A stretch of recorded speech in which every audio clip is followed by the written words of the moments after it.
नमस्कार, सुप्रभातम। आप देख रहे हैं राष्ट्र प्रथम, मैं हूं जिगर। नजर करते हैं हेडलाइन पर। डिजिटल बैंकिंग इकाइयां राष्ट्र को समर्पित। 75 डिजिटल बैंकिंग राष्ट्र को समर्पित हुई।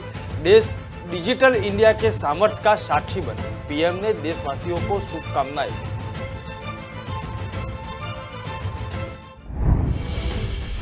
अमेरिका दौरे पर गई केंद्रीय वित्त मंत्री निर्मला सीतारमण।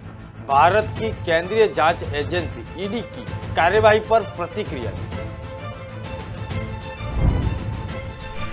बिहार में निकाय चुनाव टलने का असर बिहार की राजनीतिक पार्टियों पर साफ दिख रहा है।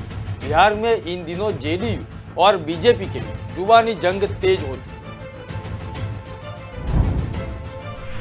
उत्तर प्रदेश के मत्स्य मंत्री संजय निषाद ने मऊ में अपनी पार्टी के कार्यकर्ताओं को संबोधित करते हुए अपना आपा को खो दिया और मंच पर माइक फेंक दिया।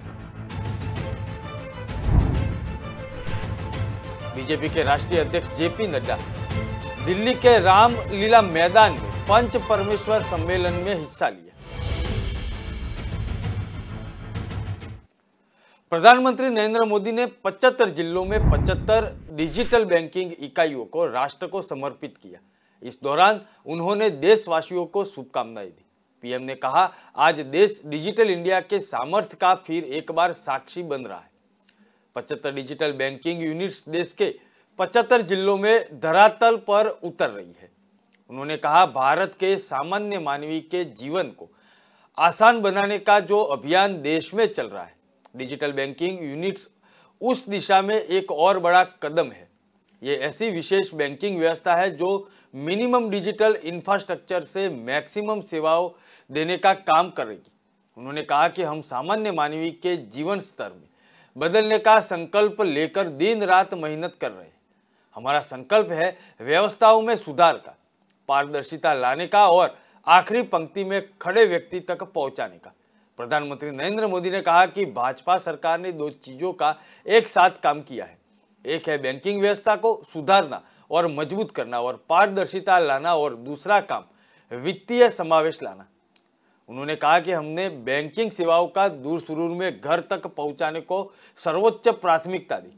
आज भारत के 99% से ज्यादा गांवों में 5 किलोमीटर के अंदर कोई न कोई बैंक ब्रांच, बैंकिंग आउटलेट्स या बैंकिंग मित्र मौजूद है। आज देश में हर 1 लाख वयस्क आबादी पर जितनी बैंक शाखाएं मौजूद है, वो जर्मनी, चीन, दक्षिण अफ्रीका जैसे देशों में भी ज्यादा है। प्रधानमंत्री नरेंद्र मोदी ने कहा कि हमारे डिजिटल बैंकिंग बुनियादी ढांचे के प्रयासों की सराहना की है। इसका श्रेय गरीबों, किसानों और मजदूर वर्ग को जाता है, जिन्होंने नई डिजिटल तकनीक को अपनाया और इसे अपने जीवन का हिस्सा बना लिया। उन्होंने कहा कि जब हमने जनधन अकाउंट की मुहिम शुरू की थी, तब आवाजें उठी थी कि गरीब बैंक खाते का क्या करेगा। यहाँ तक कि इस फील्ड में कई एक्सपर्ट भी नहीं समझ पाए थे कि इस अभियान का महत्व क्या है। लेकिन बैंक खाते की ताकत क्या होती है, आज पूरे देश ने देख ली है। आपने सुना होगा, अभी अभी आईएमएफ ने भारत के डिजिटल बैंकिंग इंफ्रास्ट्रक्चर की भूरी भूरी प्रशंसा की है। इसका श्रेय भारत के गरीबों, भारत के किसानों और भारत के मजदूरों को जाता है, जिन्होंने नई तकनीकों को हिम्मत के साथ, समझ के साथ अपनाया, उसे अपने जीवन का हिस्सा बनाया।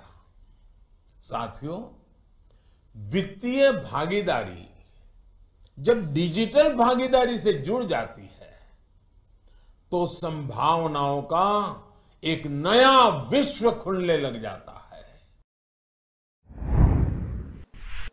केंद्रीय गृह मंत्री अमित शाह मध्य प्रदेश के भोपाल, ग्वालियर में एक दिवसीय दौरे पर पहुंचे थे। इस दौरान उन्होंने भोपाल के लाल परेड ग्राउंड में एमबीबीएस हिंदी पाठ्यक्रम पुस्तक का विमोचन किया। अमित शाह ने कहा कि आज का दिन भारत के शिक्षा के क्षेत्र के लिए बहुत महत्वपूर्ण दिन है। जब भी आने वाले दिनों में इतिहास लिखा जाएगा, आज के दिन को स्वर्ण के अक्षरों में लिखा जाएगा।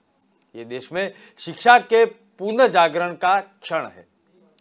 अमित शाह ने कहा कि नई शिक्षा नीति में पीएम मोदी ने प्राथमिक शिक्षा, टेक्निकल और मेडिकल की शिक्षा में बच्चे की मातृभाषा को अहमियत देकर ऐसे ऐतिहासिक निर्णय लिया है। वहीं शिवराज सिंह सरकार ने देश में सबसे पहले मेडिकल की शिक्षा हिंदी में शुरू करने के लिए प्रधानमंत्री की इच्छा की पूर्ति की।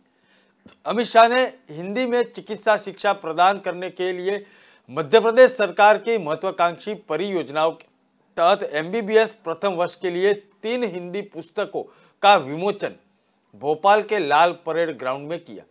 जिन 3 पुस्तकों का विमोचन किया गया उनके नाम एनाटॉमी, फिजियोलॉजी और बायोलॉजी केमिस्ट्री के हैं। चिकित्सकों की टीम ने प्रचलित अंग्रेजी पुस्तकों का हिंदी रूपांतरण किया है। केंद्रीय गृह मंत्री अमित शाह ने कहा कि यह क्षण देश में शिक्षा के पुनर्निर्माण का क्षण है। उन्होंने मध्य प्रदेश सरकार को बधाई देते हुए कहा कि सबसे पहले मेडिकल की शिक्षा हिंदी में शुरू करने के शिवराज के प्रधानमंत्री मोदी की इच्छा की। उन्होंने कहा कि जो लोग मेडिकल इंजीनियरिंग में मातृभाषा के समर्थक नहीं है उनके लिए आज का दिन बहुत बड़ा है। आज हमें अपनी भाषा में शिक्षा मिलेगी जब कोई बच्चा भाषा की वजह से पढ़ाई नहीं छोड़ेगा। और अमित शाह ने कहा कि मध्य प्रदेश के चुनावी घोषणा पत्र में भी इस बात का जिक्र था।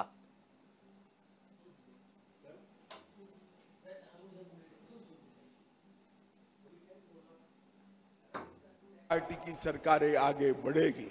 मित्रों, जब मध्य प्रदेश में चुनाव हो रहा था, घोषणा पत्र के अंदर एक जिक्र था कि हम मेडिकल और इंजीनियरिंग की पढ़ाई हिंदी में करेंगे। और फिर जब शिवराज जी की सरकार बनी, मोदी जी की नई शिक्षा नीति को सबसे पहले अच्छे ढंग से मध्य प्रदेश ने जमीन पर उतारा है और आज ये नई शुरुआत हो रही है। मित्रों, इसके लिए हिंदी प्रकोष्ठ का गठन किया गया। माई गव पोर्टल पर, सोशल नेटवर्किंग साइट पर एक सर्वे भी किया गया और बहुत मेहनत के साथ आज यहां पर उसका अनुवाद होकर सारे अभ्यासक्रम की पुस्तकों को रिलीज किया गया है। मित्रों, जो विद्यार्थी मेरे साथ अमेरिका दौरे पर गई केंद्रीय वित्त मंत्री निर्मला सीतारमण ने भारत की केंद्रीय जांच एजेंसी ईडी की कार्यवाही पर प्रतिक्रिया दी। वित्त मंत्री निर्मला सीतारमण ने ईडी की कार्यवाही का बचाव किया। उन्होंने इस बात को पूरी तरह से नकार के ईडी के इस्तेमाल पर एक राजनीतिक हथियार के रूप में किया जा रहा है। वित्त मंत्री निर्मला सीतारमण ने कहा कि ईडी जो करती है उसमें वह पूरी तरह से स्वतंत्र है। यह एक ऐसी एजेंसी है जो विधेय अपराधों का पालन करती है।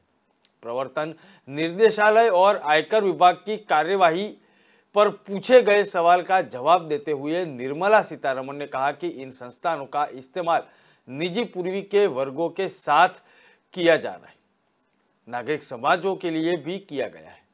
वित्त मंत्री सीतारमण ने आगे इन अपराधों की जांच करने से पहले किसी अन्य एजेंसी कर रही होती है, चाहे वह सीबीआई हो या कोई अन्य एजेंसी, लेकिन मजबूरी यह है कि सिर्फ ईडी की कार्यवाही पर ही सवाल उठाए जाते हैं। ईडी कोई पहली बार में प्रकट तो नहीं होता है। ऐसे कई उदाहरण हैं जो हमारे पास है, तो यह उनके हाथों में लगे कुछ प्रथम दृष्टा सबूत के कारण होता है। उन्होंने कहा कि ईडी द्वारा जब्त किए गए धन की मात्रा सोना और आभूषण की वजह से यह मीडिया कवरेज में और आ जाते हैं।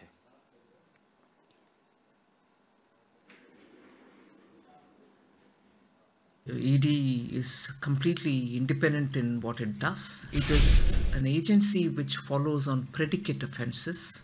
ED is completely independent in what it does, and it is an agency which follows on predicate offences. The first offence is already picked up by any other agency, whether it is a CBI or any other agency, and it is post that the ED comes into the picture. So ED doesn't appear anywhere in the first instance.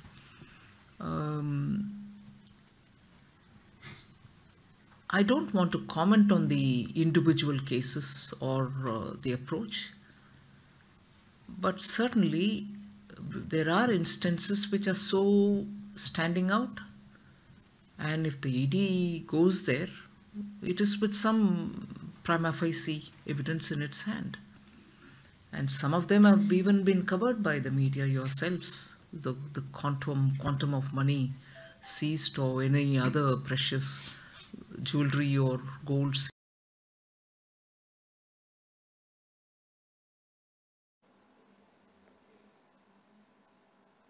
विदेश मंत्री doctor S Jaishankar मिस्र के दौरे पर पहुंचे हैं।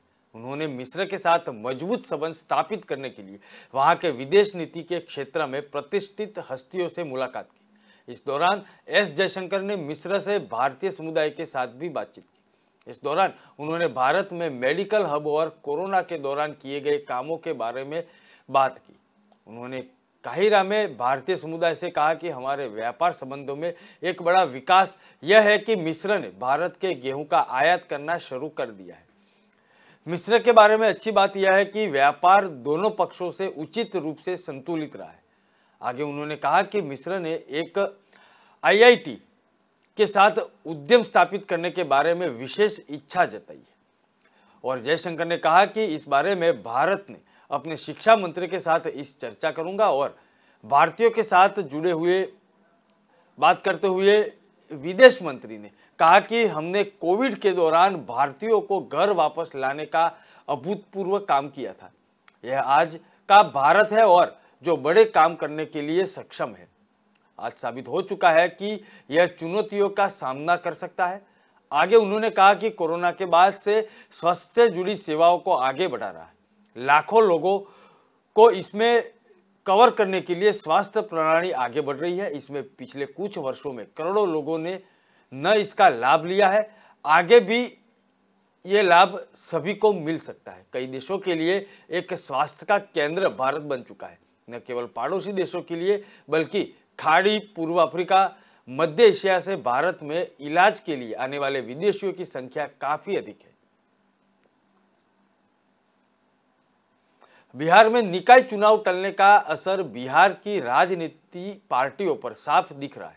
बिहार में इन दिनों जेडीयू और बीजेपी में जुबानी जंग तेज हो चुकी है। दोनों दल इन 3 दिनों अपने आप को अति पिछड़ों का हिस्सेदार बचा रही है और दूसरे दल को आरक्षण का विरोधी बता रही है। इसी क्रम में जेडीयू के वरिष्ठ नेता उपेंद्र कुशवाहा ने एक प्रेस कॉन्फ्रेंस आयोजित करके कॉलेज ऑफ यूनिवर्सिटी के बहालियों के आंकड़ों के साथ बीजेपी को अति पिछड़ों का विरोधी बता दिया। साथ ही में बीजेपी को आड़े हाथे लेते हुए कहा कि ललन सिंह के बयान पर बाबू क्या गलत बोल रहे हैं, बहुरूपिया को बहुरूपिया ही समझेगा। बीजेपी ने ललन सिंह के खिलाफ मोर्चा खोल दिया है और कहा कि ललन सिंह अपने बयान के लिए माफी मांगे। इस संसदीय बोर्ड के राष्ट्रीय अध्यक्ष उपेंद्र कुशवाहा ने ललन सिंह का बचाव करते हुए कहा कि किस बात की माफी, ललन सिंह ने सच को कहा है और बिल्कुल ठीक भी वो कर रहे हैं। उपेंद्र कुशवाहा ने बीजेपी पर हमला बोलते हुए कहा कि नीतीश कुमार की देन है कि आज बीजेपी सत्ता का सुख भोग नहीं रही, इसमें माफी मांगने में कोई बात नहीं है। कुशवाहा ने और भी किया कि समता पार्टी नहीं होती तो बीजेपी के लोग 7 जन्म में भी सत्ता पर काबिज नहीं होते।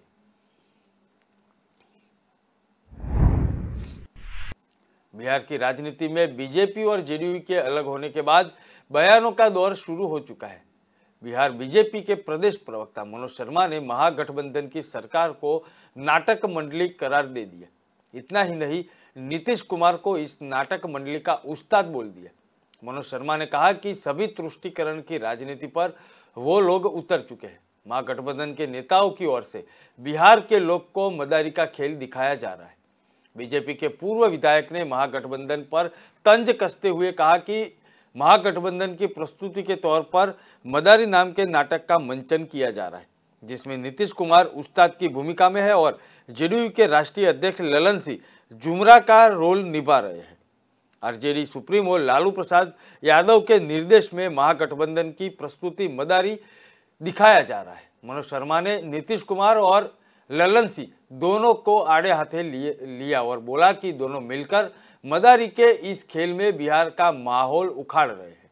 ऐसा ही नाटक 90 के दशक में लालू प्रसाद यादव दिखा रहे थे। अब उसका सेकंड वर्जन नीतीश कुमार बता रहे हैं।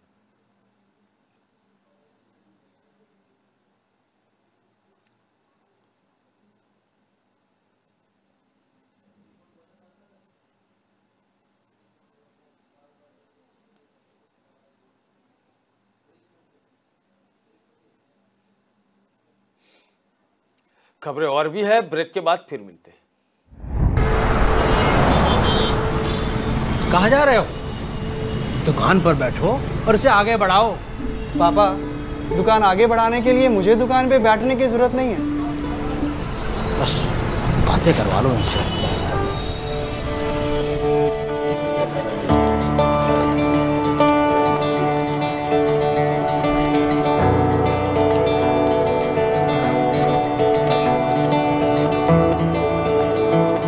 थोड़ा सा ऊपर और।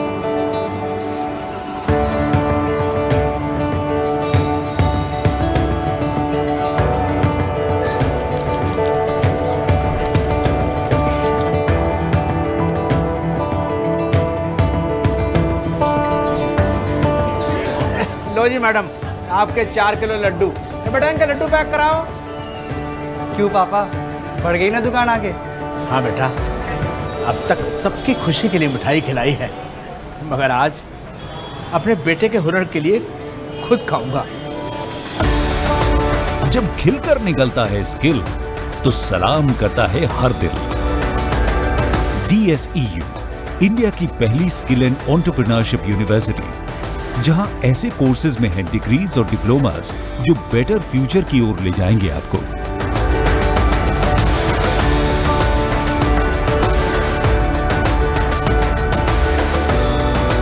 तो एडमिशन के लिए अप्लाई कीजिए। स्किल है तो नहीं कुछ मुश्किल है। हरियाणा में एक बड़ा हादसा सामने आया है। गुरुग्राम के बिलासपुर इंडस्ट्रियल एरिया में ऑटो पार्ट्स बनाने वाली एक कंपनी में आग लगी। घनी आबादी वाले ऊपरकोट इलाके में देर रात 4 मंजिला भवन गिर गया।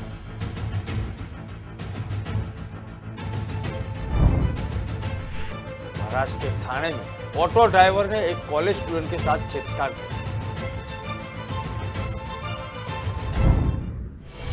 अमेरिका के हवाई में दुनिया के सबसे बड़े एक्टिव ज्वालामुखी मौना लोआ में तीव्रता का भूकंप आ चुका है।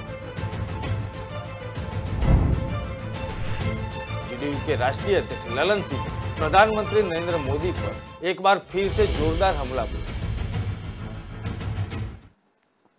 उत्तर प्रदेश के मत्स्य मंत्री संजय निषाद ने मऊ में अपनी पार्टी के कार्यकर्ताओं को संबोधित करते हुए अपना आपा खो दिया और मंच पर माइक फेंक दिया।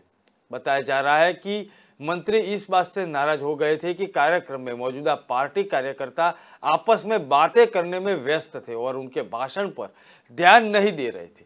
इस दौरान बड़े राजनेता हो तो बोलो या फिर सुनो, इसके बाद मंत्री जी ने गुस्से में माइक को मंच पर से फेंक दिया, जिसमें जहां मौजूदा पार्टी कार्यकर्ताओं और पदाधिकारियों ने उन्हें अपना भाषण जारी रखने के लिए मना लिया। हालांकि इसके बाद भी उन्होंने कार्यकर्ताओं को जमकर फटकार लगाई। दरअसल योगी सरकार में कैबिनेट मंत्री डॉक्टर संजय निषाद का मऊ जिले में एक कार्यक्रम के दौरान अलग अंदाज देखने को मिला। यह कार्यक्रम में उनकी ही निषाद पार्टी की तरफ से आयोजित किया गया था। वही कार्यक्रम को संबोधित करते करते अचानक वो पार्टी कार्यकर्ता पर नाराज हो गए। भाषण के दौरान कार्यकर्ताओं के बीच में बोलने से नाराज मंत्री संजय निषाद ने कहा कि जो बोल रहे हैं वो सुने, अगर हमसे बड़े नेता है तो वो यहाँ आकर बात करे। इनका कहकर उन्होंने माइक फेंक दिया। हालांकि निषाद पार्टी के पदाधिकारियों और कार्यकर्ताओं ने संजय निषाद को मना लिया और फिर से बोलने के लिए तैयार किया। वही मंत्री संजय निषाद दोबारा लोगों को संबोधित करते हुए कार्यकर्ताओं पर बरस पड़े।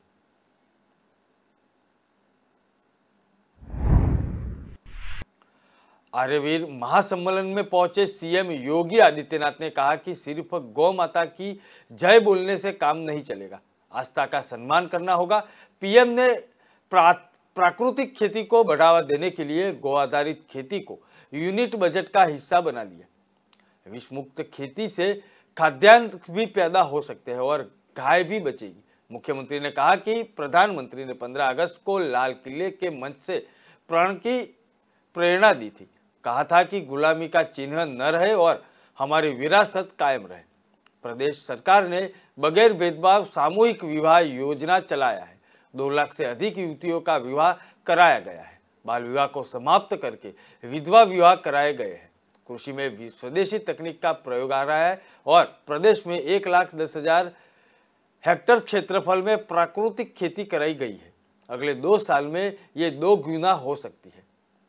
राज्य में प्राकृतिक खेती की स्पर्धा भी शुरू हो चुकी है। योग और प्राकृतिक चिकित्सा को सम्मान दिया जा रहा है। शराब घोटाला बनेगा निगम का चुनावी मुद्दा और रामलीला मैदान में कार्यकर्ताओं की भीड़ जुटाकर भाजपा ने अपनी शक्ति दिखाई। भाजपा ने रामलीला मैदान में कार्यकर्ताओं की भीड़ जुटाकर अपनी संगठनात्मक शक्ति का प्रदर्शन किया। पंच परमेश्वर सम्मेलन के बहाने विरोधी पार्टियों पर यह संदेश देने की कोशिश भी थी और पार्टी के समर्पित कार्यकर्ताओं की टीम उसकी सबसे बड़ी शक्ति है और इसके सहारे पार्टी नगर निगम व अन्य चुनाव में जीत हासिल करेगी। ऐसा शक्ति प्रदर्शन इसके पहले दिल्ली ने नहीं देखा था।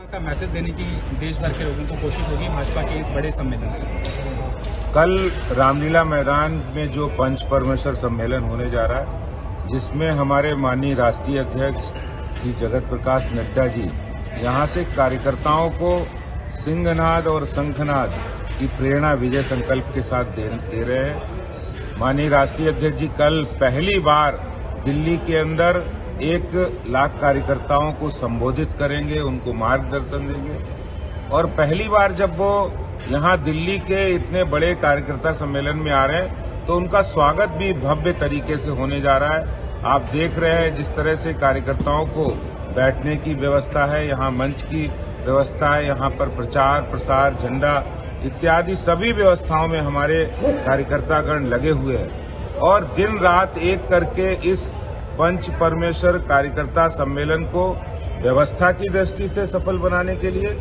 संख्या की दृष्टि से सफल बनाने के लिए पार्टी के सभी हमारे जिलाध्यक्ष हैं, हमारे एमएलए हैं, एमपी हैं, हमारे पार्टी के सीनियर कार्यकर्ता हैं। वो हिमाचल विधानसभा चुनाव 2022 के उम्मीदवार फाइनल करने के लिए भाजपा ने नए सिरे से मंथन करना शुरू कर दिया।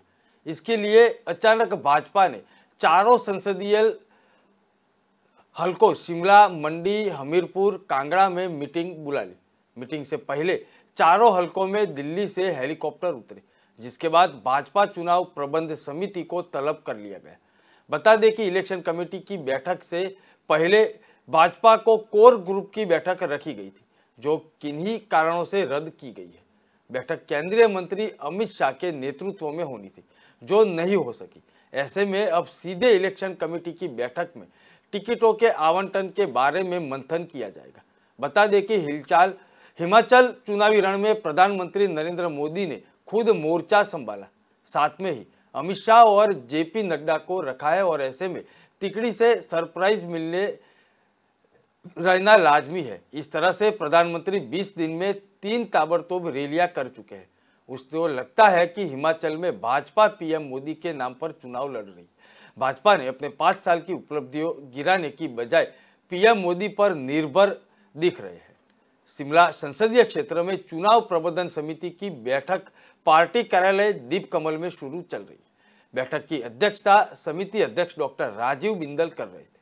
बैठक में चुनाव प्रबंध उप समितियों के सभी अध्यक्ष मौजूद रहे। सभी दफ्तर के बाद टिकट दावेदारों को पार्टी कार्यकर्ताओं की हिलचाल बढ़ रही है।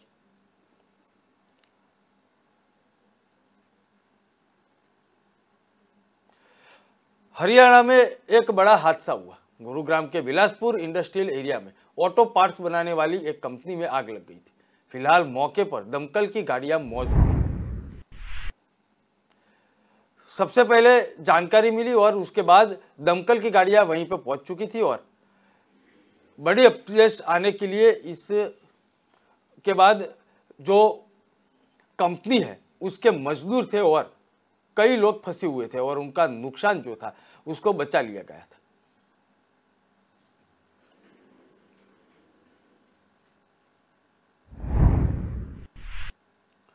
जम्मू कश्मीर में एक बार फिर से सुरक्षा बलों ने आतंकी मंसूबों को नाकाम कर लिया। सुरक्षा बलों को बांदीपुरा रोड के पास इलाके में आईईडी मिला गया और बताया जा रहा है कि सुरक्षा बलों को निशान बनाने के लिए आतंकियों ने इस आईईडी विस्फोटक को प्लांट किया गया है ताकि जब भारतीय जवान इस रास्ते से गुजरे तो विस्फोट किया जा सके। हालांकि सुरक्षा बलों की मुस्तैदी ने आतंकियों के मंसूबों पर पानी फेर दिया।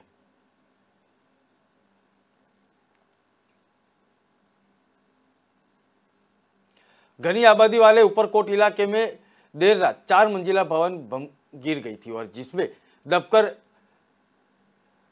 4 लोग जख्मी हुए थे, जिसमें से 3 लोग मेडिकल कॉलेज में भर्ती करवाए गए थे। साथ में राहत बचाव कार्य भी शुरू कर लिया गया था।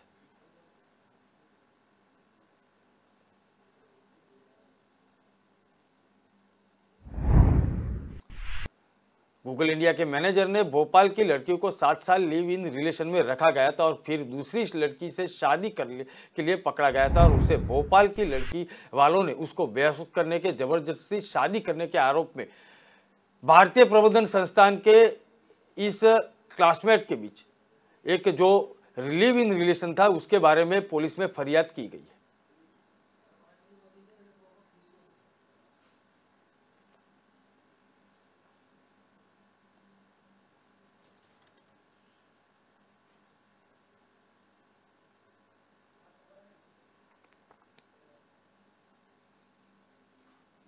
महाराष्ट्र के थाने में ऑटो ड्राइवर ने एक कॉलेज स्टूडेंट के साथ छेड़खानी की, जबरन ऑटो में बैठाने की कोशिश की और लड़की ने विरोध जताया और चलते ऑटो में 500 मीटर तक घसीट के ले गए।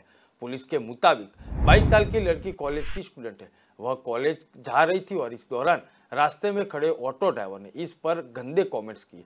जब लड़की ऑटो वाले को विरोध किया तो उसने लड़की का हाथ पकड़ा था और उसमें छेड़छानी करने लगा था।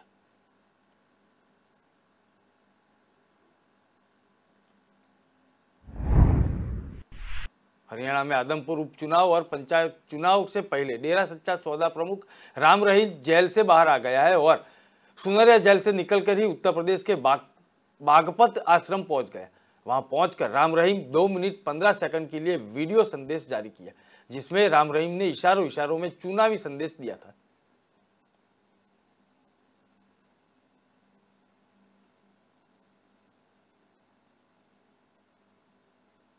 अमेरिका के हवाई में दुनिया के सबसे बड़े और एक्टिव ज्वालामुखी मौना लोआ में यानी कि 5.0 तीव्रता का भूकंप आया था और झटके महसूस किए गए थे। वैज्ञानिकों का कहना है कि अब यह ज्वालामुखी बहुत ज्यादा अशांत हो चुका है।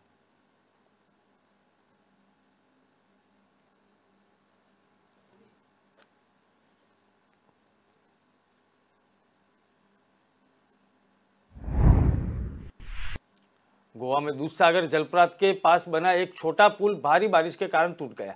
बारिश के चलते नदी में अचानक जल स्तर बढ़ चुका था, जिससे वहां 40 टूरिस्ट फंस चुके थे, लेकिन वहां मौजूद लाइफगार्ड जवानों ने उन्हें बचा लिया। मुख्यमंत्री प्रमोद सावंत ने रेस्क्यू करने वाले लाइफगार्ड्स की भी सराहना की थी। गोवा कर्नाटक सीमा पर बना सुरम्य दूधसागर वाटरफॉल बड़ी संख्या में टूरिस्ट को आकर्षित करता है। मानसून के मौसम की शुरुआत में इसकी यात्रा रोक दी गई है।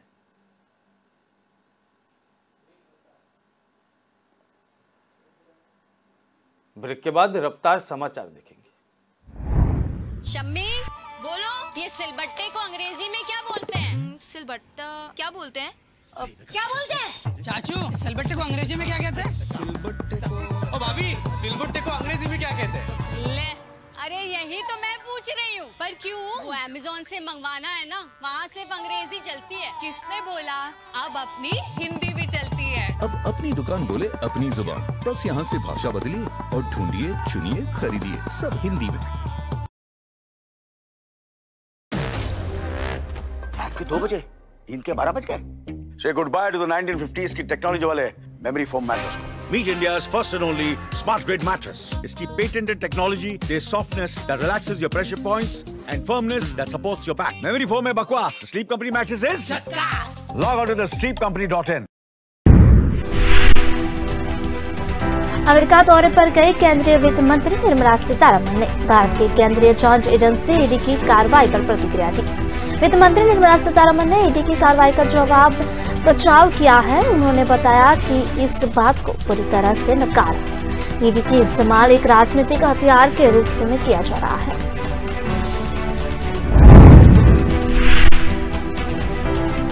वित्त मंत्री निर्मला सीतारमण ने कहा कि ईडी जो करती है उसमें वह पूरी तरह से स्वतंत्र है। यह एक ऐसी एजेंसी है जो विधेय अपराधों का पालन करती है। प्रवर्तन निदेशालय और आयकर विभाग की कार्रवाई पर पूछे गए सवालों का जवाब देते हुए निर्मला सीतारमण ने कहा कि इन संस्थानों का इस्तेमाल निजी पूंजी वर्गों के साथ साथ नागरिक समाजों के लिए भी किया गया है। वित्त मंत्री निर्मला सीतारमण ने आगे कहा कि अपराधों की जांच पहले से ही किसी अन्य एजेंसी कर रही होती है, चाहे वह सीबीआई हो या फिर कोई अन्य एजेंसी, लेकिन मजबूरी यह है कि सिर्फ ईडी की कार्रवाई पर ही सवाल उठाए जाते हैं। ईडी कोई पहली बार में प्रकट नहीं होता है। कई उदाहरण है जो हमारे सामने मौजूद है और अगर ईडी कार्रवाई के लिए जाती है तो उन्हें यह उनके हाथों में लगे कुछ प्रथम दृष्टि या सबूत के कारण होता है। विदेश मंत्री डॉक्टर एस जयशंकर मिस्र के दौरे पर पहुंचे हैं। उन्होंने इसके साथ मजबूत संबंध स्थापित करने के लिए वहां के विदेश नीति के क्षेत्र में प्रतिष्ठित हस्तियों से मुलाकात की। इस दौरान एस जयशंकर ने मिस्र में भारतीय समुदाय के साथ भी बातचीत की। इस दौरान उन्होंने भारत में मेडिकल हब और कोरोना के दौरान किए गए कामों के बारे में भी बात की।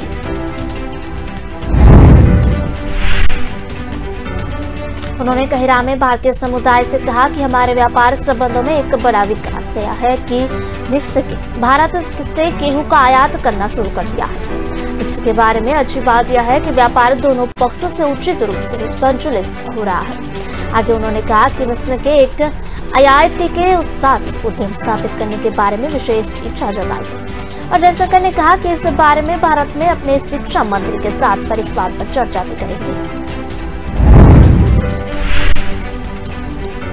मिस्र में भारतीयों से बात करते हुए विदेश मंत्री एस जयशंकर ने कहा कि हमने कोविड के दौरान भारतीयों को घर वापस लाने का अभूतपूर्व काम किया। यह आज का भारत है जो बड़े काम करने में सक्षम है। आज साबित हो गया कि यह चुनौतियों का सामना कर सकता है। आगे उन्होंने बताया कि कोरोना से बाद से स्वास्थ्य से जुड़ी सेवाओं को आगे बढ़ा रहे हैं। लाखों लोगों को कवर करने के लिए स्वास्थ्य प्रणाली आगे बढ़ रही है। इसमें पिछले कुछ वर्षों में करोड़ों लोगों ने इसका लाभ उठाया है।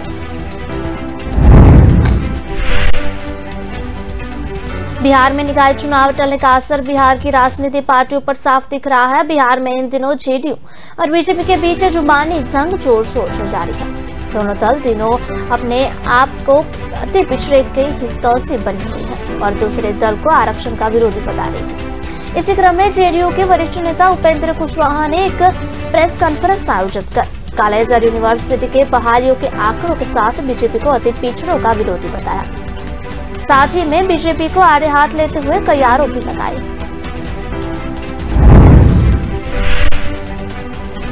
उपेंद्र कुशवाहा ने ललन सिंह के बयान पर कहा कि ललन बाबू क्या गलत बोल रहे हैं, बहुरूपिया को बहुरूपिया ही कहेंगे। बीजेपी ने ललन सिंह के खिलाफ मोर्चा खोल दिया है और कहा कि ललन सिंह अपने बयान के लिए माफी मांगे। इस पर संसदीय बोर्ड के राष्ट्रीय अध्यक्ष उपेंद्र कुशवाहा ने ललन सिंह का बचाव करते हुए कहा कि किस बात की माफी। ललन सिंह ने सच कहा है, ललन सिंह ने बिल्कुल ठीक कहा है।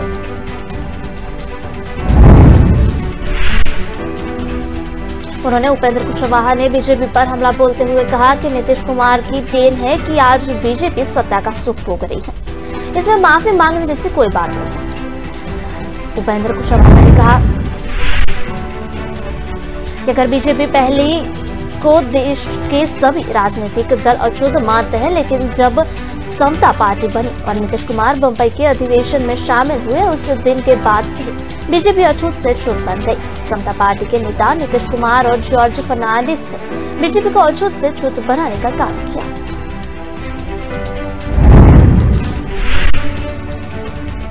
बिहार की राजनीति में बीजेपी और जेडीयू के अलग होने के बाद से ही बयानों का दौर चल रहा है। बिहार बीजेपी के प्रदेश प्रवक्ता मनोज शर्मा ने महागठबंधन की सरकार को नाटक मंडली का करार दिया।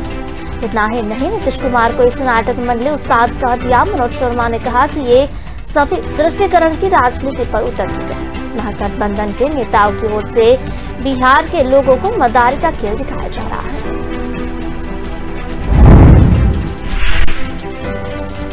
बीजेपी के पूर्व विधायक ने महागठबंधन पर तर्ज कसते हुए कहा कि महागठबंधन की प्रस्तुति के तौर पर मदारी नाम के नाटक का मंचन किया जा रहा है, जिससे नीतीश कुमार उस्ताद की भूमिका में है तो जेडीयू के राष्ट्रीय अध्यक्ष ललन सिंह जमुना का रोल निभा रहे हैं। आरजेडी सुप्रीमो लालू प्रसाद यादव ने निदर्शन में महागठबंधन की प्रस्तुति मदारी दिखाया जा रहा है।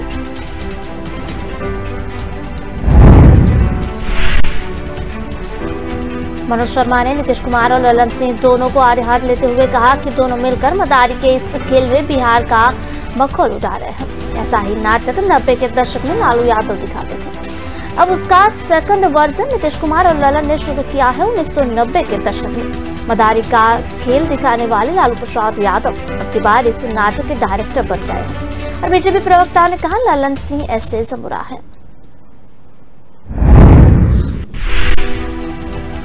उत्तर प्रदेश के मत्स्य मंत्री संजय विशाल ने मऊ में अपनी पार्टी के कार्यकर्ताओं को संबोधित करते हुए अपना आपा खो दिया और मंच पर माइक फेंकते बताया जा रहा है कि मंत्री इस बात से नाराज हो गए कि कार्यक्रम में मौजूद पार्टी कार्यकर्ता आपस में बात करने में व्यस्त थे और उनके भाषण पर ध्यान नहीं दे रहे थे।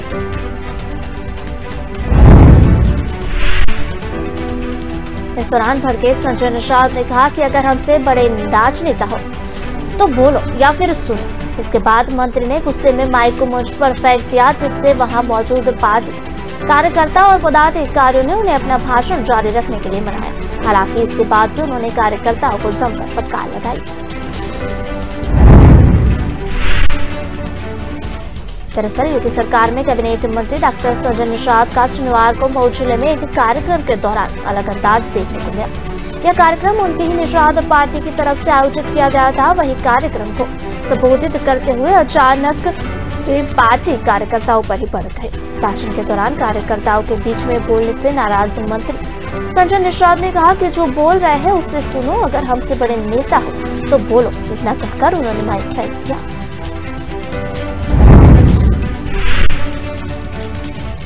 हालांकि निषाद पार्टी के पदाधिकारियों और कार्यकर्ताओं ने संजय निषाद को मनाया और फिर से बोलने के लिए तैयार किया।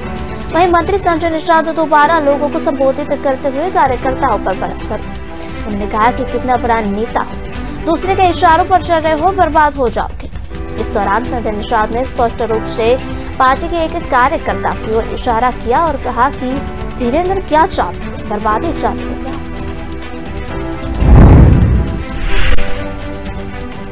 आर्यवीर महासम्मेलन में पहुंचे सीएम योगी आदित्यनाथ ने कहा कि सिर्फ गौ माता की जय बोलने से काम नहीं चलेगा, आस्था का सम्मान करना होगा। पीएम ने प्राकृतिक खेती को बढ़ावा देने के लिए गौ आधारित खेती को यूनिट बजट का हिस्सा बना दिया। विषम मुक्त खेती से खाद्यान्न भी पैदा होगा और गाय भी बचेगी।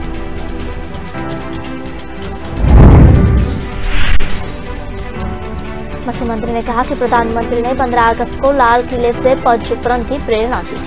कहा था कि गुलामी का चिन्ह न रहे लेकिन हमारी विरासत कायम रहे। प्रदेश सरकार ने बगैर भेदभाव सामूहिक विवाह योजना चलाया। 2 लाख से अधिक युवतियों का विवाह करवाया है। बाल विवाह को समाप्त कर विधवा विवाह कराए गए। कृषि में स्वदेशी तकनीक का प्रयोग बढ़ाया जा रहा है। प्रदेश में 1,10,000 हेक्टेयर क्षेत्रफल में प्राकृतिक खेती कराएगी। अगले साल 2 गुना क्षेत्रफल में खेती होगी। देश के हर राज्य में प्राकृतिक खेती की स्पर्धा शुरू हो गई है। योग और प्राकृतिक चिकित्सा को सम्मान दिया जा रहा है। नए भारत में ऋषि और मुनियों की परंपरा को आगे बढ़ाना है। आयुष पद्धति को देश में सम्मान मिला है। उन्होंने आगे कहा कि आयुष मंत्रालय का गठन प्रधानमंत्री ने किया। नया भारत केवल सैद्धांतिक ज्ञान तक सीमित नहीं रहता है। युवाओं को व्यवहारिक जीवन में संस्कारवान होने के साथ अपनी मातृभूमि के प्रति लगाव रखना चाहिए।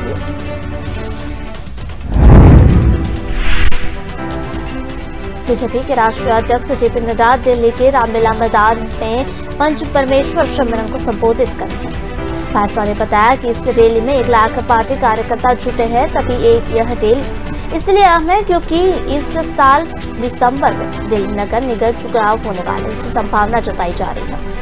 इस रैली को राजधानी में बीजेपी का शक्ति प्रदर्शन माना जा रहा है। दिल्ली भाजपा अध्यक्ष आदेश गुप्ता ने कहा कि दिल्ली के हर बूथ से 5 बूथ कार्यकर्ता मौके पर मौजूद रहेंगे। यहाँ कुल 13,000 बूथ है। दिल्ली में यह पहला बड़ा कार्यक्रम है जिसे नड्डा जी संबोधित करेंगे। रैली में मोदी सरकार की उपलब्धियों और आम आदमी पार्टी की कमियों के बारे में बताया गया।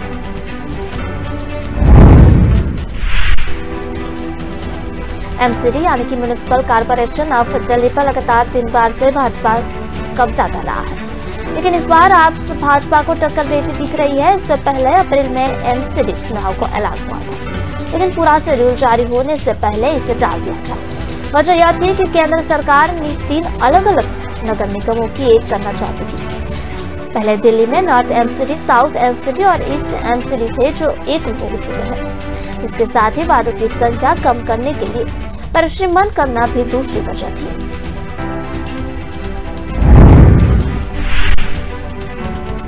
हिमाचल विधानसभा चुनाव के उम्मीदवार फाइनल करने के लिए भाजपा ने नए सिरे से मंथन करना शुरू कर दिया।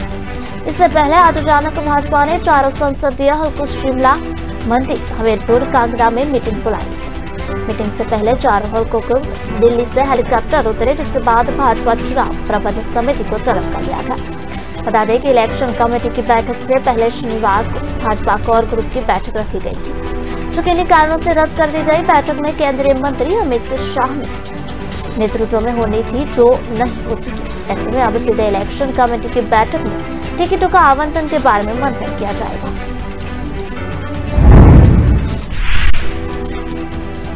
बता दें कि हिमाचल चुनावी रण में प्रधानमंत्री नरेंद्र मोदी ने खुद मोर्चा संभाला है, साथ ही में अमित शाह और जेपी नड्डा को रखा है, तो ऐसे में टिकड़ी से सरप्राइज मिलते रहना लाजमी है। जिस तरह से प्रधानमंत्री 20 दिनों में 3 ताबड़तोड़ रैलियां कर चुके हैं, उससे लगता है कि हिमाचल में भाजपा नरेंद्र मोदी के नाम पर चुनाव लड़ रही है।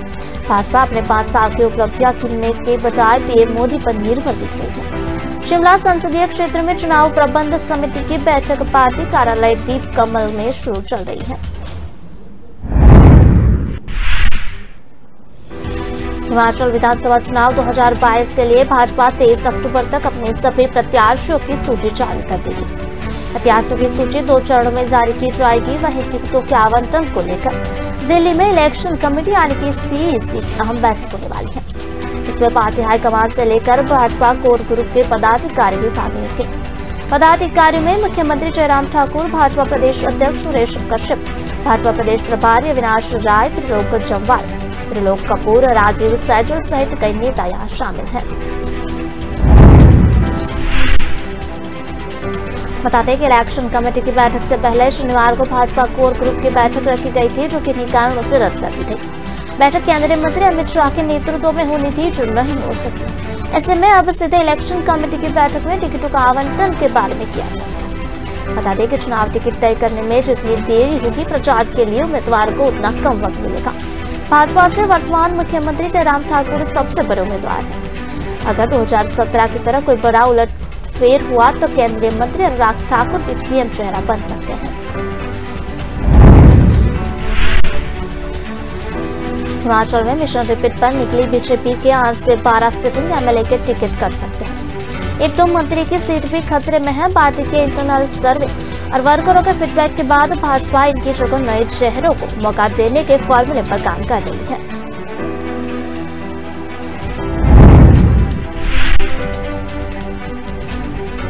दावा के पर्चे पर आरएक्स के बजाय श्रीहरि लिखे। दवाई का नाम क्रॉसिन लिखना है तो क्रॉसिन हिंदी में भी लिखा जा सकता है, उसमें क्या दिक्कत है।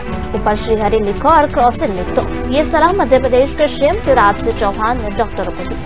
तो शनिवार को भारत भवन में आयोजित हिंदी विमर्श कार्यक्रम में बोल रहे थे। उन्होंने डॉक्टरों से कहा, यहाँ जो डॉक्टर मित्र बैठे हैं वो अच्छा तरीका निकालेंगे। सीएम ने मजाकिया अंदाज में कहा, दवाइयों के नाम हिंदी में क्यों लिखे जा सकते हैं, जब हिंदी भाषा घर घर पहुंचेगी तब अंग्रेजी की चुड़ैल उतरेगी। सीएम ने कहा कि जब मैंने पहली बार कहा कि मेडिकल की पढ़ाई हिंदी में होगी तो लोग हंस रहे थे, कुछ पीछे मुंह करके हंस रहे थे। हमने कहा कि असंभव शब्द हमारे शब्दकोश में नहीं है। ये सामाजिक क्रांति है, वो कुछ भी संभव नहीं। अब हमने करके दिखा दिया है।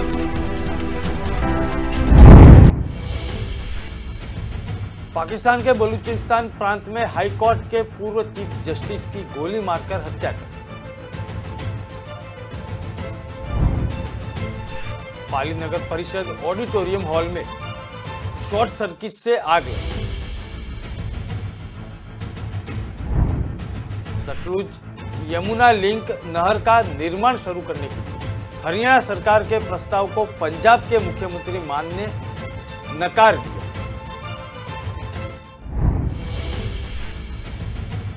छत्तीसगढ़ ओलंपिक आयोजन के दौरान खेले जा रहे कबड्डी मैच में एक 30 साल की महिला खिलाड़ी की मौत हो गई।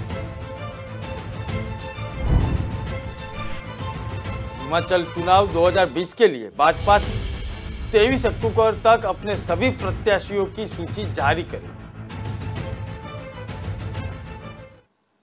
जेडीयू के राष्ट्रीय अध्यक्ष ललन सिंह ने प्रधानमंत्री नरेंद्र मोदी पर एक बार फिर से जोरदार हमला बोला। उन्होंने पीएम मोदी के लिए आपत्तिजनक भाषा का इस्तेमाल किया। ललन सिंह को पटना स्थित जेडीयू कार्यालय में एक मिलन समारोह में कार्यकर्ताओं को संबोधित कर रहे थे। ललन सिंह के इस बयान के बाद बिहार की सियासत गरमाने लगी है। ललन सिंह ने कहा कि प्रधानमंत्री नरेंद्र मोदी बहुरूपिया है और बहुरूपिया जैसे बार दिन में बार रूप दिखाते हैं।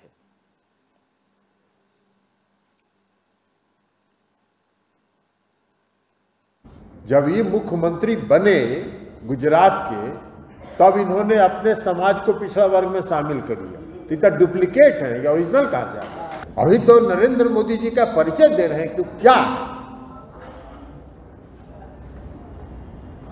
तो भाई आप लोग तो देहात के आदमी हैं, सब लोग गरीब लोग हैं, तो जानते हैं ना बहुरूपिया किसको कहते हैं। बहुरूपिया देखला है ना गांव में क्या होता है। 12 दिन में 12 रूप धरता है, वही है। ये पूरे पार्टी वही है। ये चाय बेचने वाला ढोंगी है, ये चाय नहीं बेचता है, चाय बनाने तो आता ही नहीं है, तो चाय बेचेगा कहां से। जदयू के राष्ट्रीय अध्यक्ष ललन सिंह ने पीएम मोदी की जाति को लेकर विवाद खड़ा कर दिया था। उन्होंने कहा कि पीएम डुप्लीकेट बैकवर्ड जाति से है, वही इस पर बीजेपी ने ललन सिंह पर पलटवार किया। बीजेपी नेता रविशंकर प्रसाद ने कहा कि कोई शर्म नहीं बची है। ललन सिंह एक पार्टी के राष्ट्रीय अध्यक्ष है, वह खुद मोदी के नाम पर सांसद बने हैं, न कि नीतीश के कारण। रविशंकर प्रसाद ने कहा कि राजनीति का स्तर अच्छा होना चाहिए। उन्होंने कहा कि वैसे हम छोटे नेताओं के बयान पर ध्यान नहीं देते, लेकिन ऐसा बयान स्वीकार भी नहीं है। दरअसल जेडीयू के राष्ट्रीय अध्यक्ष ललन सिंह ने पीएम मोदी पर हमला बोलते हुए उनकी जाति को लेकर बहुत बड़ा आरोप लगाया था। आदरणीय प्रधानमंत्री नरेंद्र मोदी जी के खिलाफ जो बहुत ही हल्की और गाली गलौज की भाषा का प्रयोग किया गया है, वो शर्मनाक है, भर्त्सना योग्य है और राजनीतिक शालीनता और मर्यादा की सारी सीमाएं है। मुझे नीतीश कुमार से सवाल करना है कि आपकी पार्टी एक राष्ट्रीय पार्टी होने का दावा करती है, आपके राष्ट्रीय अध्यक्ष की भारत के प्रधानमंत्री के बारे में टिप्पणी क्या उचित है? ये देश के गरीबों का अपमान है, ये देश के पिछड़ों का अपमान है। आज पाकिस्तान के बलूचिस्तान प्रांत में हाईकोर्ट के पूर्व चीफ जस्टिस गोली मारकर हत्या कर दी। हमलावरों ने खारान जिले में एक मस्जिद के बाहर मोहम्मद नूर को गोली मारकर हत्या कर ली थी। खारान एसपी ने बताया कि हमले में मक्काइन जई बुरी तरह से घायल हो चुके हैं। इसके बाद उन्हें अस्पताल ले गया था और इलाज के दौरान उन्होंने दम तोड़ दिया।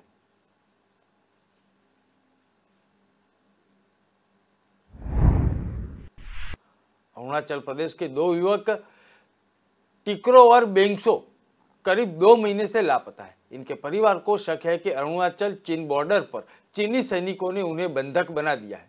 दोनों युवक जिले के गोइलियांग कस्बे में रहते हैं और 19 अगस्त को निकले थे और आखिरी बार 24 अगस्त को देखे गए थे। उसके बाद इनकी कोई खबर नहीं मिल रही। दोनों युवकों के परिवारों ने 9 अक्टूबर को स्थानीय पुलिस स्टेशन खूपा में गुमशुदगी की शिकायत भी दर्ज की थी। लापता युवकों परिजन का कहना है कि उन्होंने अपने स्तर पर दोनों की तलाशी ली है, लेकिन कोई सफलता नहीं मिली। उन्होंने पुलिस में शिकायत दर्ज करवाई है और केंद्र, राज्य सरकार और सेना से मदद मांगने की गुहार भी लगाई है।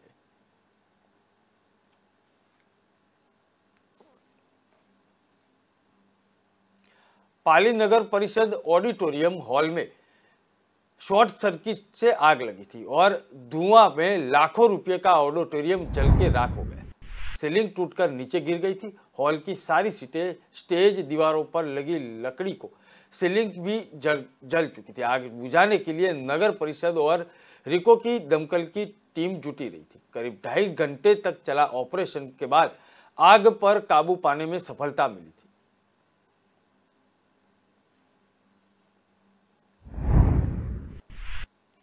दुर्ग की ट्रैफिक पुलिस अब हाईटेक हो चुकी है।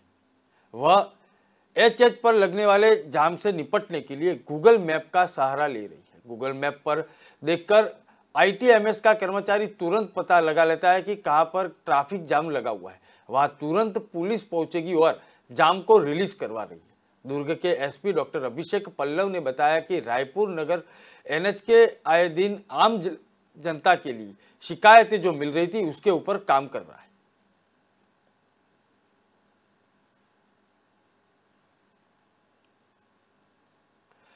सतलुज यमुना लिंक का नहर का निर्माण शुरू करने के लिए हरियाणा सरकार के प्रस्ताव को पंजाब के मुख्यमंत्री भगवंत मान ने सिरे से नकार दिया। उन्होंने कहा कि नहर का काम शुरू करने का कोई सवाल ही पैदा नहीं होता, क्योंकि पंजाब के पास हरियाणा के लिए कुछ भी पानी का एक बूंद भी नहीं है।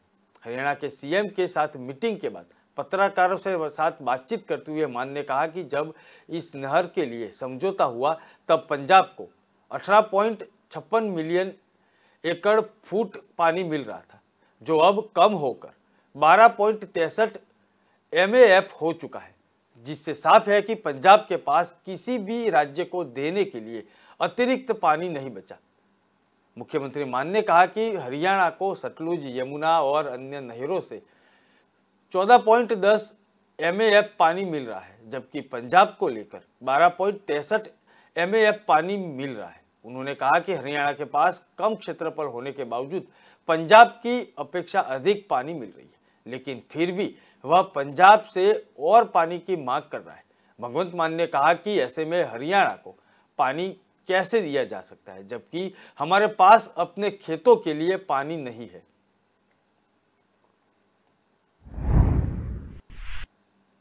हरियाणा के गृह एवं स्वास्थ्य मंत्री अनिल विज ने इस मुद्दे पर टिप्पणी करते हुए पंजाब सरकार और दिल्ली के मुख्यमंत्री पर निशाना साधा।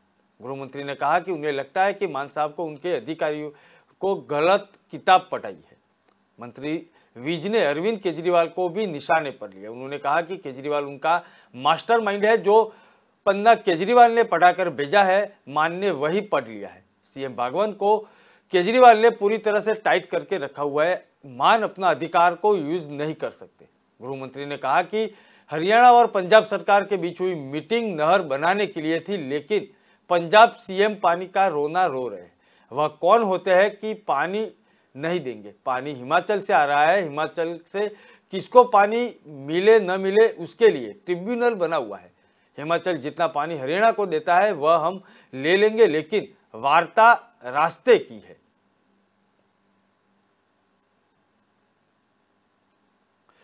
छत्तीसगढ़िया ओलंपिक आयोजन के दौरान खेले जा रहे हैं और कबड्डी के मैच के दौरान 30 साल की एक महिला खिलाड़ी की मौत हो चुकी है। कोंडा गांव की रहने वाली आदिवासी महिला मैच के दौरान ही मैदान पर बेहोश होकर गिर गई। भारतीय जनता पार्टी और महिला के परिवारजन स्थानीय प्रशासन पर आरोप लगा रहे हैं। कहा जा रहा है कि समय पर एम्बुलेंस नहीं मिलने की वजह से महिला की मौत हो चुकी थी।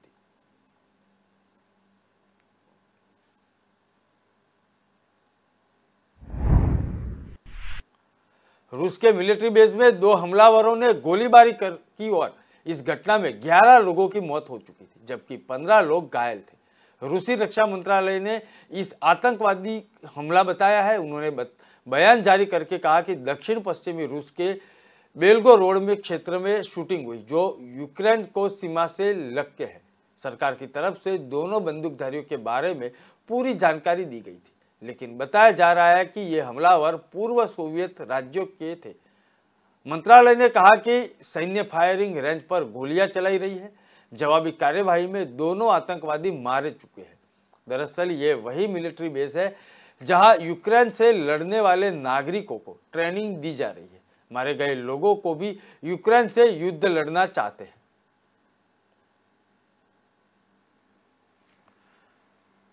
हिमाचल विधानसभा चुनाव 2022 के लिए भाजपा 23 अक्टूबर तक अपने प्रत्याशियों की सूची जारी कर रहा है। प्रत्याशियों की सूची 2 चरण में जारी होगी। वही टिकटों के आवंटन को लेकर दिल्ली में इलेक्शन कमेटी की अहम बैठक होने वाली है। इसमें पार्टी हाईकमान से लेकर भाजपा कोर ग्रुप के पदाधिकारी भाग लेंगे।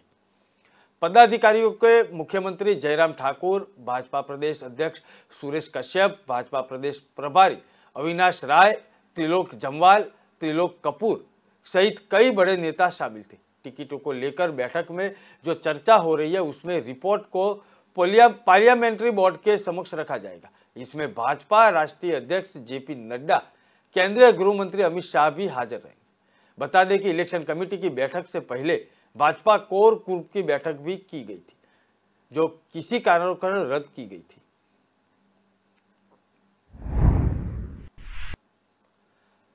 दवा के पर्चे पर आरएक्स के बजाय श्रीहरि लिखे। दवाई का नाम क्रॉसिंग लिखना है तो क्रॉसिंग हिंदी में लिखा जा सकता है। इसमें क्या दिक्कत है? ऊपर श्रीहरि लिखो और क्रॉसिंग लिख दो। ये सलाह मध्य प्रदेश के सीएम शिवराज सिंह चौहान ने दी। भारत भवन में आयोजित हिंदी विमर्श कार्यक्रम में वो बोल रहे थे। उन्होंने डॉक्टरों को कहा कि यहाँ जो डॉक्टर मित्र बैठे हैं वो अच्छा तरीका निकालेंगे। सीएम ने मजाकिया अंदाज में कहा कि दवाई के नाम हिंदी में क्यों नहीं लिखे जा सकते। जब हिंदी भाषा घर घर पहुंच चुकी है तब अंग्रेजी से ये आप नाता जो है बनाए रखें, लेकिन हिंदी भाषा में भी आप दवाई का नाम लिख सकते हैं। सीएम ने कहा कि जब मैंने पहली बार कहा था कि मेडिकल की पढ़ाई हिंदी में होगी तो लोग हंस रहे थे, कोच पीछे मुंह करके हंस रहे थे कि ये इम्पॉसिबल है। हमने ये असंभव शब्द को शब्दकोश में रखा नहीं है और ये संभव करके दिखाया है।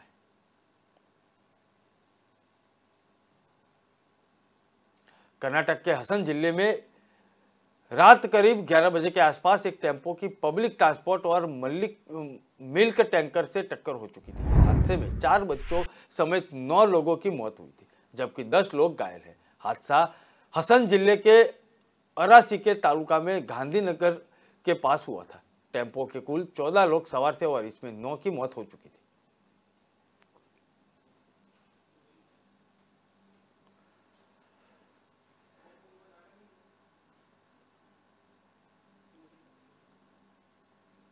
देश दुनिया की खबरें राष्ट्र प्रथम पर देखते रहिए। नमस्कार।